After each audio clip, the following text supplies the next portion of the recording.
This podcast is sponsored by Tusk, an open source non-ICO crypto project powered by community.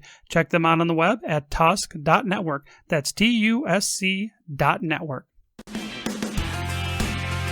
Rob McNeal program is the nexus of cryptocurrency, blockchain technology, and entrepreneurship. Now, welcome to the program. Today, I am talking to Paul McNeal. He is a crypto curator and an evangelist about Bitcoin. We've been connected on social media for some time now, and I find his tweets are very interesting and sometimes even a little bit controversial. So I'd like to welcome to the show. How are you today, Paul? I'm doing well. How are you? Good. Well, what's going on today? Yeah, it's just another wonderful day in the world of Bitcoin. Seems like every day something's happening in Bitcoin and crypto in general. So before we kind of jump into all that stuff, tell us a little bit about yourself. How did you get into crypto? Sure. I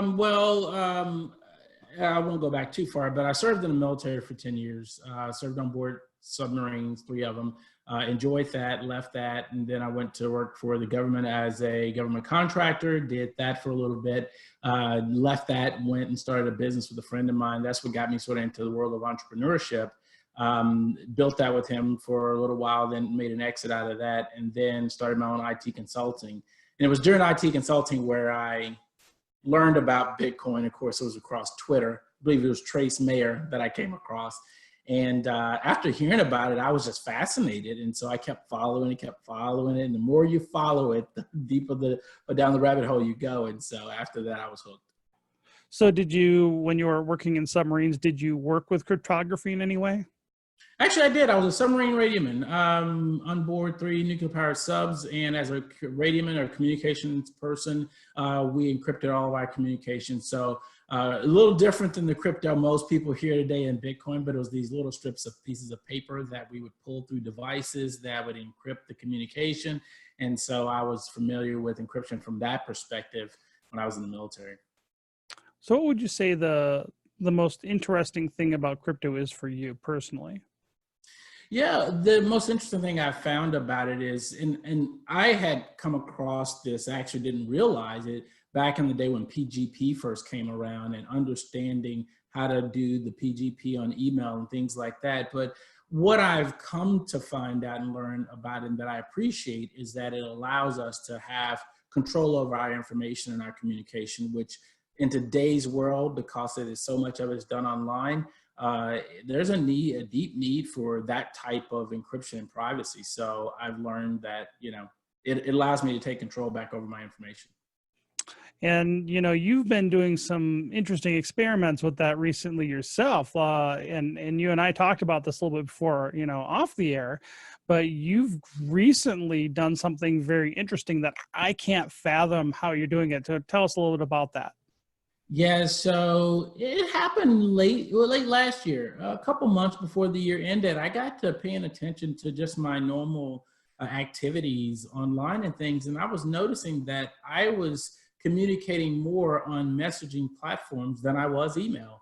I would check in on emails, and I have like 3 or 4 email accounts, and I'd log in and I was delete. And I was like, why am I even logging into email anymore? And then it dawned on me, and it's probably some back subliminal messaging. Alex Mashinsky's voice is in my head, and he was talking about doing for money what he did for voice over IP, money becoming money over IP, and then he used the term streaming money. And then I got to thinking, wow, streaming communication. And I was like, why are we still using email when we could be using messaging? And so I made the decision to stop using email. And then in 2020, I said, I don't want to use email at all. I don't even want to check in. I just want to use messaging. So I've been in that process for right now. So how's it going so far? So far, there are bumps. I learned a big bump, and I found it interesting. And again, this is what really sets off the spidey senses for me. You can't have a mobile device without an email. I tried deleting my Gmail off my Android phone, and it went berserk. And I was like, whoa, wait a minute. So I'm starting to find out now, same thing goes for iPhone. I'm certain if you were to pull your Apple ID, which is your email address, away from your phone, I think your phone would not allow you to do certain things. So I'm starting to find that that's going to be a major hurdle in completely disconnecting those accounts. So I can't completely disconnect them. I don't have to check them, but I can't disconnect them for that reason. Well, I can tell you the one Apple device that I currently still have, when I don't have that user ID in it, it freaks out. So yeah, I think you're right on that. There is a new phone supposedly coming out, I think pretty soon. Have you heard of it, called the Libra phone? No. And it's a new, completely supposed privacy oriented type of hardware device that's supposed to be coming out on the market. And I'm actually very interested in some of that new technology where people are allowing people to, create devices that are taking away that power back from, basically it's Google and Apple at this point. And so it's something I'm very interested in. And though I don't understand how you can completely delete yourself from email, because I would have a very difficult time with it, I can tell you I've recently gone through this purging process where I noticed just in the last 6 weeks or so, I started paying attention to my own mailboxes in some of my accounts, and I had over 50,000 emails that I deleted out of my various email accounts. And now I'm going through this process where I'm unsubscribing to every single mailing list that I'm on. And my inbox is way quieter now and not as annoying, because I was getting about 100 different messages a day that weren't spam, but they were updates from this mailing list or that mailing list. And it did start becoming overwhelming to me. And so I can understand where you're coming from with this wanting to delete email altogether, because I swear if I think I could get rid of it, I would. Yeah, I think a lot of people would. I've talked to a lot of people and they've told me the same thing. And I do, I'm not trying to pretend like this is going to be an easy process, because it is going to be difficult. Because I was talking to a friend of mine. He has a system that he uses emails and how he files emails, how he retrieves information. His whole workflow is built around that, and I get it, right? Mine is a little bit easier because I'm an independent guy. I work for myself. I don't have to, and I don't per se have clients. So I found that most people that I interact with are open to interacting on these messaging platforms, Vice email. So I found, though, a lot of people, when I tell them I'm not using email and can you use one of the messaging platforms, most people have them already. So it's not a big stretch for me to ask them to communicate via a Telegram or a Messenger or, whatever the platform is. Have you found one particular messaging app that at least gives you more control over your privacy than, say, over something offered by Facebook or Google? Yeah, there's 3 of them in particular. The fourth one's, you have to do a trick. So Keybase.io, which a lot of people, if they check it out, I know it's another platform, but it's a cross between like a Slack, a Telegram, and a Venmo. That messaging app allows me to do text, voice, or even video. And I've begun to use that platform a lot. And that's a blockchain-based platform completely. Now, it's not decentralized. It does have a central authority that built the platform, but it is private and all the information is yours. Signal is another great one. That one is actually endorsed by Edward Snowden, and that one doesn't have any backdoors to the NSA. It's actually not based in the US. It's based in Sweden, I believe, or Switzerland. Sorry, not Sweden, Switzerland. And then Wire is another, and then Telegram. And of course, Telegram is private, has encryption, but you have to do a secret chat in order for it to be completely encrypted from NSA.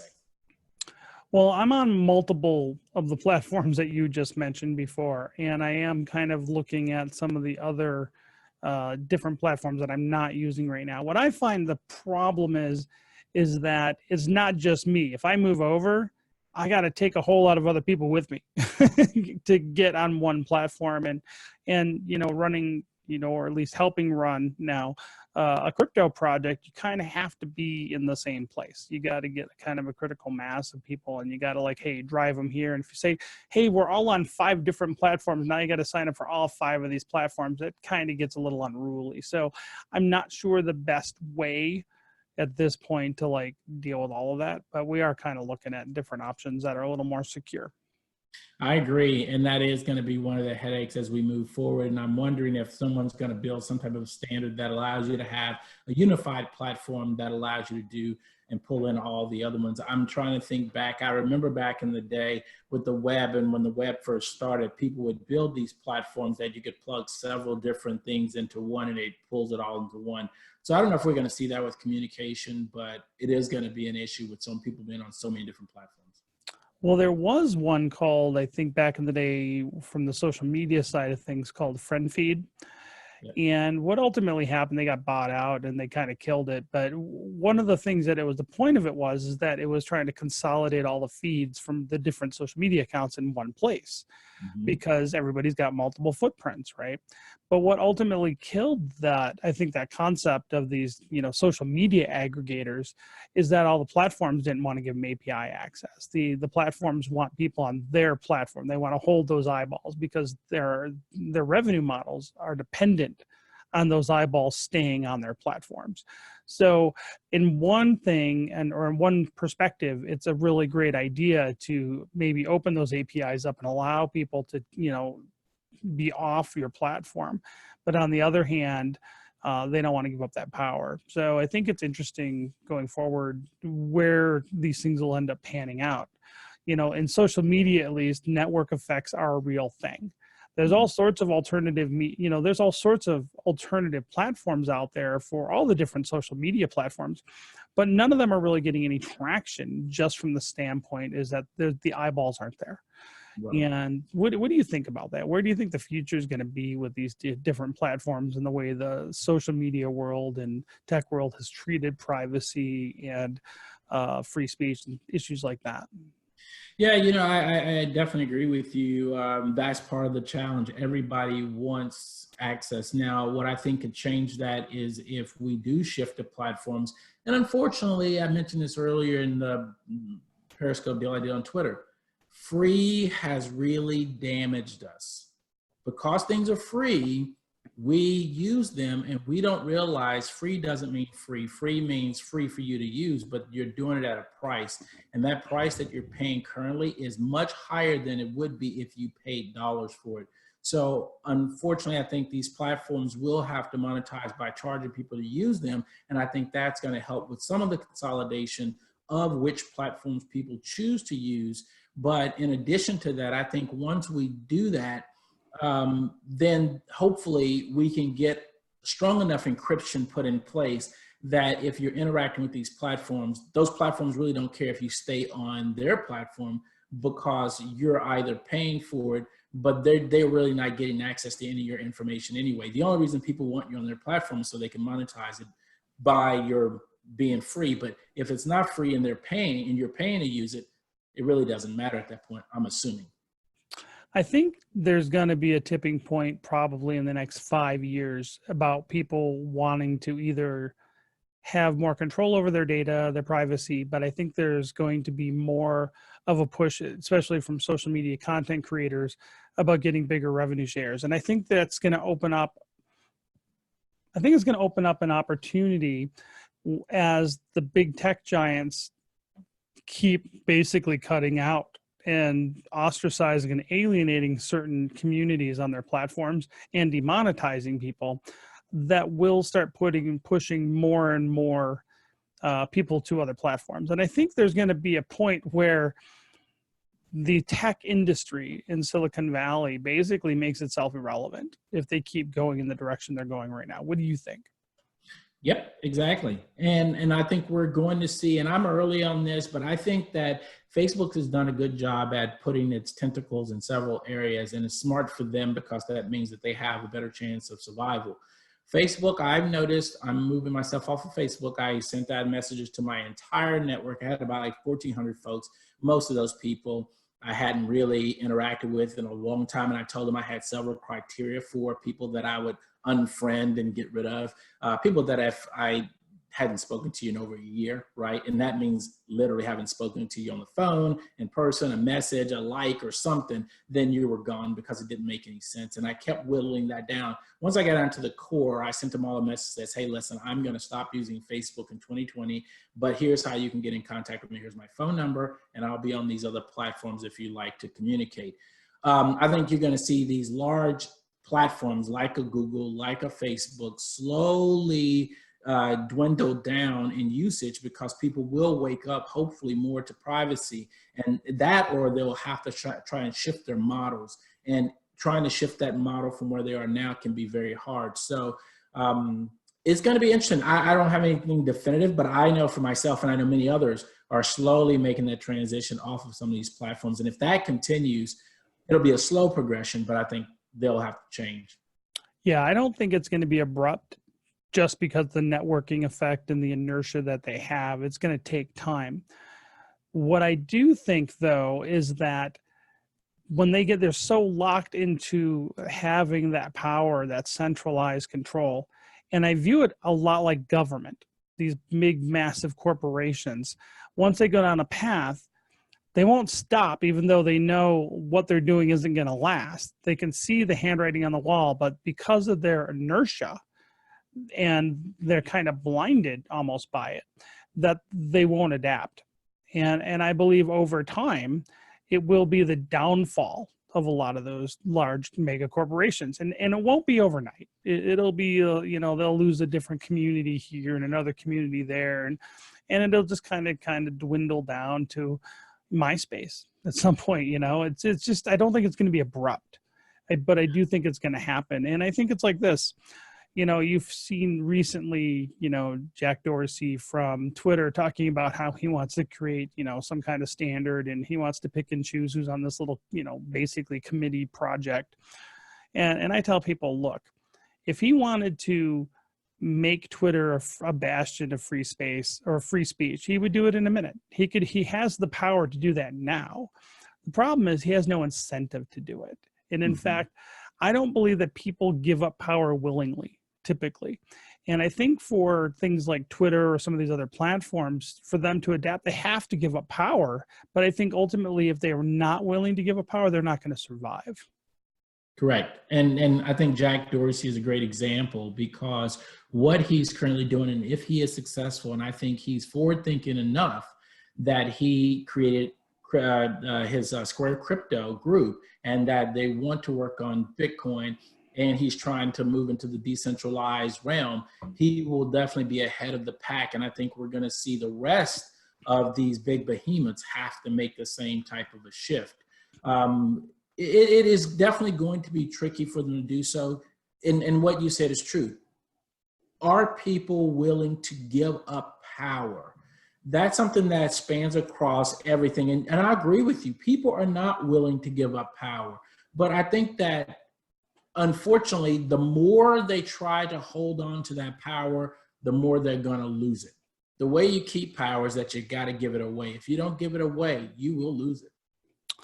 Yeah, I think that's going to be an issue. And it'll be interesting to see how it pans out. And it'll be also interesting to see how the crypto space pans out long term. I'm not a maximalist on any project. I'm a maximalist on my project from the standpoint that I really believe in what I'm working on. But I think it's going to be interesting how things shift out in crypto over the next couple of years. I think that the big players in crypto, there's a good shot that a lot of the big players currently are going to lose their standing over the next couple of years, because I think how people are going to evaluate crypto projects is going to change dramatically. Yeah, that's interesting. I haven't done it. I probably should have done it before this call, but I think it was maybe last year, middle of last year. I was curious. I said, I want to know, and I'm sure you might have heard this website. It's called Wayback Machine. You can go back in time. So I did that with CoinMarketCap, and I was shocked to find 4 assets remain at the top. And that's 10 years. 4 assets remain at the top. Some of these projects, I agree with you, they won't, but I'm seeing that even through time, and that's years upon years upon years, they remain, Bitcoins remain number 1, Ethereum for the most part remains number 2, Ripple remains number 3, There was one point where Ripple flipped Ethereum, but it was briefly. And then number 4, of course, now it's Bcash, or at the time when Bcash wasn't in existence, I forget which was like the main one that stayed number 4. But those Litecoin. Huh? I think it was Litecoin. Thank you. You're absolutely right. It was Litecoin. Litecoin has now shifted because of Tether and because of Bcash. Those two supplanted Litecoin, and so Litecoins. But yeah, I mean, it's so some of these other projects, and even if we look at the top 10, and I might even do that after this call, go back and look at the top 10, take a screenshot and see where those assets are. I told somebody, if the projects have a pretty solid team, if they have a good development of the actual product, and they've started to get adoption, I think those projects will remain. But if you have zero adoption, your product is not really even built out, and your team is sparse, you're not going to stay. I think going forward, what we're going to find is the cryptos that actually have customers. And what I mean by customers is not what most people mean when they say users. I'm a heretic when it comes to crypto because I don't believe that investors are users. No. And most of the people in the big projects say, well, we have this many users. And I'm like, no, you don't. You have investors, you have speculators. And guess what? Right now, no cryptos actually have people really in any large amounts, people using their crypto for buying and selling goods and services, any of them, not Bitcoin, not Litecoin, none of them. And to me, whoever cracks that nut, whoever gets their crypto actually being used for buying and selling goods and services will unleash a massive change in how crypto products are evaluated. And I believe when that happens, the cryptos that actually have customers are the ones that are going to be winning. I agree. I can't. Now, like you said, none of them are mass adoptions, but there are several projects where people do use them. Here in the US, probably not much. Around the world in developing countries, I think they do. Dash has got a very user base down in Venezuela. I think they've done some projects there. I know the IOTA project is working, and I know some big auto manufacturers are beginning to use IOTA with their cars. And I think we're going to see the automobile industry become one of the leading adopters of digital assets because they're going to use it for car-to-car payment. And that's being built out. And I think we're going to start to see some adoption in that going forward. So, but I agree with you. Until you get actual customers using it, paying with it, you can forget it. It's not going to last. Yeah, that's what's going to happen. And I look at projects not even because of their market cap, though most people look at market cap is the #1 indicator of how successful a project is. And unfortunately, market cap can change very rapidly because it's all based on emotion. It's not based on fundamentals. And I think things are going to change a lot in the next 2 years in crypto. That's what I take. That's my take. And I think what you're going to see is a lot of these crypto projects that were part of that ICO kind of nonsense from 2 years ago. There's still a lot of those ICO tokens that are dead that are still on the top 100 of coin market cap. And you start going down the list of these projects, there's still a lot of dead tokens, essentially, or dead projects still all over the trackers that still have large market caps, but they're completely dead. And I think what's going to end up happening is at some point, someone's going to have to stick a fork in it and say, it's done, get it off the list. And that's going to happen at some point. But I think the projects that get customers that are actually using buying and selling goods and services they're going to shatter and skyrocket when people start going, hey, you know what? Having actual people using this for its intended purpose is kind of a big deal and kind of important. Why don't we look at that? And I was looking down the list of some big projects recently. I do a lot of research into other projects because I want to know what makes them tick. Why are they considered popular when they don't even have customers? And it's interesting. If you go look at almost every major project out there, they don't have anybody in a way on the team that can get out their project, and they're not even structured to do sales, marketing, or business development. None of them. There's pretty much none of them. You look at any of the team pages on the top 100, top 200 of CoinMarketCap or CoinGecko, and look at the team pages for the projects and show me how many people are on that team that have sales, marketing, business development, not even authority, but that's their task, and they don't have it. So tell me this. I don't believe, as an entrepreneur and someone who's done a lot of sales and business development and marketing, I don't believe you're going to get mass adoption of any crypto unless you have a marketing business development strategy to put your crypto in the hands of end users. Yep. Again, I would agree with you. The only thing that I think that might change that and might alter that is the geopolitical area and the economy, the global economy. I think those two things, if things heat up, and we saw a little bit of it with Bitcoin, but again, it's still speculation. It's not anything about adoption. But I think that if there comes a point to where privacy is really, again, being hampered and people are looking for a way out and they're looking for escape out, they will adopt these technologies to help them. And I watched I watched one interview and listened to another one. The CEO of Beam with Jeffrey from Uptrend, and Bad Crypto with Fluffy Pony.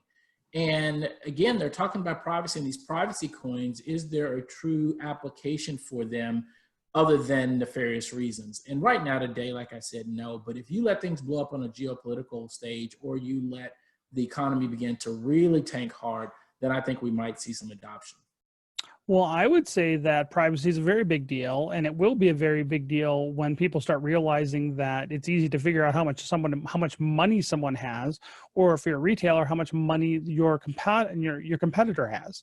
So I absolutely think that privacy coins will be an issue, and they're not an issue now because no one's actually using them or using crypto. And I would say the same thing goes for taxes. I think the number one objective retailers will have when it comes to accepting crypto will be the tax implications and the accounting nightmare associated with it currently under US law. However, you don't hear that objection really being brought up very much because no one's accepting crypto yet. It's not happening. And I can tell you, I used to own a brick and mortar store. I've set up my own point of sale, and I can tell you, I understand the accounting and the tax nightmare of dealing with it. And I can tell you that will be one of the biggest objectives or objections that retailers have, but you don't hear that complaint out there because people aren't using crypto yet. And I know that's a heretic or heretical statement that I'm making, but it's a fact. And I think once the retailers start getting wind of understanding how much of a pain in the ass it is, they're not going to want to use it unless crypto solves a really, really big problem for them. And for most retailers right now, crypto does not solve a problem for them. It actually gives them a lot of problems. That's right. Now, what will change the game, and it'll be interesting to see, will be Bakkt, right? So Bakkt has a very robust roadmap that they are going to implement. The first they've already implemented, which was the warehousing of digital assets. The next one, of course, is the options and the futures and the ETF features. And then after that, I think we will see them begin to shift their attention toward commerce. And that's where the Starbucks and Microsoft, their partnerships are going to be key. And what are they working on that they're going to roll out? And I told people, listen, Bakkt was under the radar for 15 months. No one breathed a word of that project. No one knew they were working on it. No one had wind. Out of the blue, they came out and they said, we're working on a platform that's going to do X, Y, Z. And everyone was caught off guard by it. The people have been working on this for months, probably over a year now, on this Starbucks, Microsoft, whatever platform they're going to roll out. We will hear an announcement come out soon indicating that they're going to roll out an actual product that will accept digital assets at Starbucks. And that, I think, will be a game changer. I think it will be too. I think it's going to be someone who's actually engaging with retailers and create a situation or product, or present crypto in a way to those retailers that it solves a problem for them, or they think they can make more money from it to overcome the problems associated with implementing crypto right now. And there's very few projects out there that do that. The way we structured Tusk around that principle to understand that if you're going to onboard people for mass adoption, you're going to have a sales component, a marketing component, and a customer service component to help bring these people onto the platform. And you got to present crypto to the people where crypto solves a big problem for them. That's the only place you're going to get adoption. I don't think it's an accident or a coincidence that mass adoption hasn't happened. And the fact is most crypto projects are run by developers that hate sales, marketing, and business development. And so to me, if your project isn't structured to do those activities and embracing doing those activities, you're not going to be successful. Even if your market cap has a lot of investors, I think it's going to change over the next few years is that once some cryptos start getting actual customers, whatever those projects are going to quickly upset the apple cart when it comes to market cap. Yep. And you know, the news today, I found it interesting, and I think it was NLW, Nathaniel Whitmore, that posted a tweet about Kelly Loeffler. I find it very interesting. She's now in Congress, and she's now going to be head of the committee that actually deals with the CFTC. And he asked if that was a conflict of interest, if it was that good for the crypto space, or all of the above. I find it very interesting that they've allowed her. Now, Kelly Loeffler was the CEO of Bakkt, and she gave up that title and gave it over to, and I forgot the gentleman's name that replaced her. I know Adam White is going to become, I think, president or CEO, and Adam White came from Coinbase. But the reality is you're putting some of that stature at the head of the committee that oversees the CFTC. Come on, seriously? I don't know. I smell something cooking. I don't know what's cooking, but something's cooking.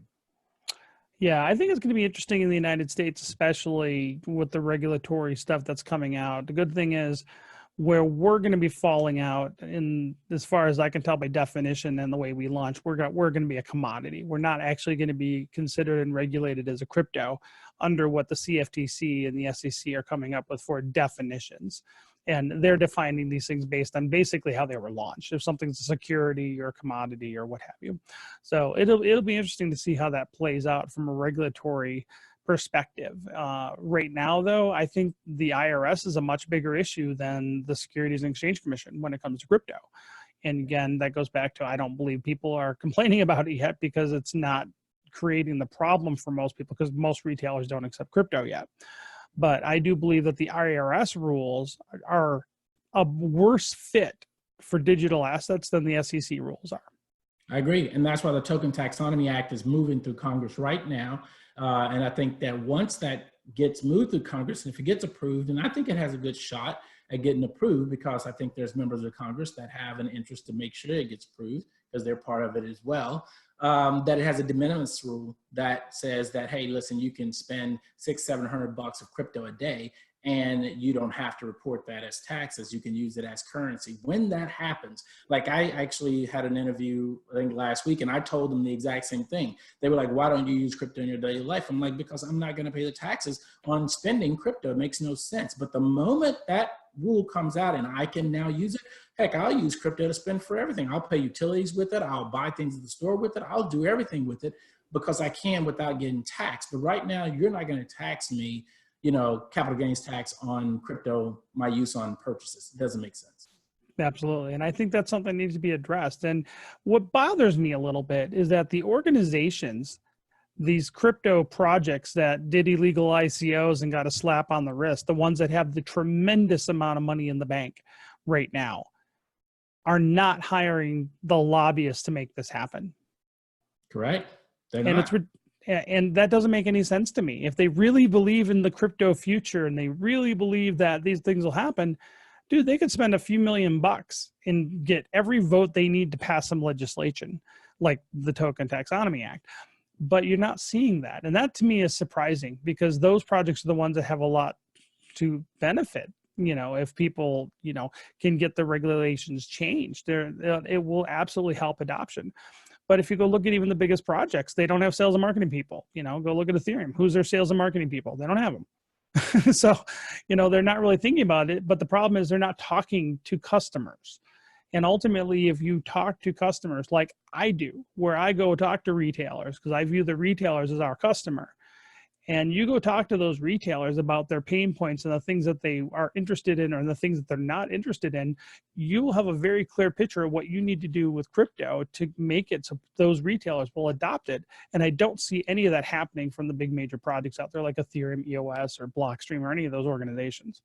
Yeah, the only organization I think that might be putting a lobbying arm in place is the Digital Chamber of Commerce. I think they published something maybe middle of last year, maybe early last year, talking about putting in a lobbying arm. And I don't know if Coin Center teamed in with them and Coinbase or whatever, but I know for a fact, I think they did. I'll look that up, but I think that the Digital Chamber of Commerce has put in place a lobbying arm to work with Congress on this, but I don't know that for certain. I think they have. Well, I hope they do, and I hope they deal with the IRS thing more so than the SEC thing. Because if you look at so far all the people that are talking about crypto and the regulations, everything stemmed around securities offerings rather than taxing. And to me, the taxing issue is more important. It's far more important. And I'm not a securities attorney, but I've looked ahead a lot of securities laws and a lot of rules and regulations. And to me, the security laws mostly fit, to be honest. Yeah. And that's why we launched the way we did. We didn't do an ICO. We didn't do a token sale. We never sold tokens or coins. We didn't collect personal information when people went to our faucets and got our supply. And we did so we weren't a security. And you know what? It only took me a couple of weeks of reading up on things and talking to a few attorneys to figure out that the utility token thing was nonsense. But the IRS, that's a bigger problem because I know a lot about taxes too, because I do a lot of my own bookkeeping and stuff. And so, yeah, I think the tax thing is the much bigger problem. And I can tell you this, I'm dreading right now taxation. And I don't even understand how the miners deal with it. You know, we just set up block producers for Tusk, and it pays out like every day a little bit, you know, and it's like, oh, I don't even want to deal with the taxes. I'm dealing with this because it's a big pain. It's a big pain. And I agree. And then you get into retailers and then trying to figure out all that kind of stuff with how the retailers have to track this stuff. That's a big pain too. And so if you're not going and trying to hold the hand of a retailer and you want them to use your project, I just don't see I don't see any desire for retailers to go through all the headache because there's really no upside for it, because for the most part there's not that many people that want to pay in crypto at this point either. No, there's not. And that is chicken and the egg situation.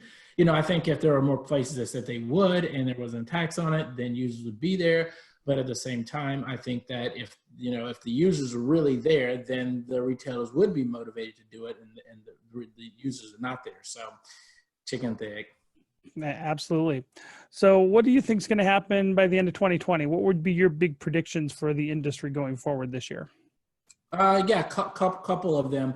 So of course, price, and everybody's, wondering what's going to happen with the price. I think this halving coming up in April or May, it's going to have an impact. And I think that impact will be like the two previous halvings that we had. I think we will see a surge in the price of digital assets across the board. I think there will be an alt season that will happen. And I think that that's going to also push up. And I think Bitcoin's dominance, of course, is approaching 70%, but I think that we will see that equalize out. And I think it will lose dominance to some of the altcoins moving up as this alt season happens. So direct prices on it, who knows? I mean, now I will tell you, because I collect all the news and I look at all the news all the time, both technical analysis, price analysis. I think most people who are fair-minded trying to look at this right, getting back to all-time highs, 20K by the end of the year, reasonable. Maybe will it get to 40 or 50K? Maybe not. Anything above that out of the question, if you ask me. When you look at the technology itself, blockchain technology, I think you're going to see a lot of development happen with a lot of these projects. And the ones that I'm seeing, again, in the news all the time, they're always there. And I even said, I know a lot of people will shoot me for even bringing this up first, but Tron, I'm telling you, it's in the news every day. It's not a day goes by, my brief goes out that Tron's not mentioned. Tron, Chainlink, Cardano, IOTA, these projects are, Ethereum is constantly mentioned. There was an article the other day about Ethereum. Some of your largest enterprises are using Ethereum. And actually, one of them was talking about using the public chain instead of a private chain for a project. And so that goes again to show that I think it's going to be like the intranet and the internet. When that first came out, everyone was we've got to be having an intranet. And eventually that just dispelled and everybody was on the internet. I think the same thing's going to happen with the public-private within the digital asset space. I think you're going to see a lot of people try to do these private chains, but eventually going to find out it's nothing more than a glorified database. Let's move it all to the public chain where there's real security and yada, yada, yada. Now, you will need something like ZK Snarks for changing privacy and things like that, but I think that's going to get solved. So projects will continue to develop. I think they'll continue to innovate and move toward the end of 2020. And I think we're going to be surprised at which projects take off. Very cool. Paul, where can people find out more about you since they can't email you? Well, my website, the Crypto Curator, is the easiest way. And once you're on the Crypto Curator, you have links to all the places, whether I'm on Twitter or Telegram or YouTube, or actually not on YouTube, Keybase, things like that. But yeah, if they get to my website, they can contact me all over the place. Paul, thank you so much for coming on the show today. I've enjoyed our chat. Hey, thanks, Rob. Thanks for having me on. Thank you for listening to the Rob McNeely program. Make sure you check us out on the web at robmcneely.com and subscribe to our podcast at YouTube, iTunes, and on the Google Play Store.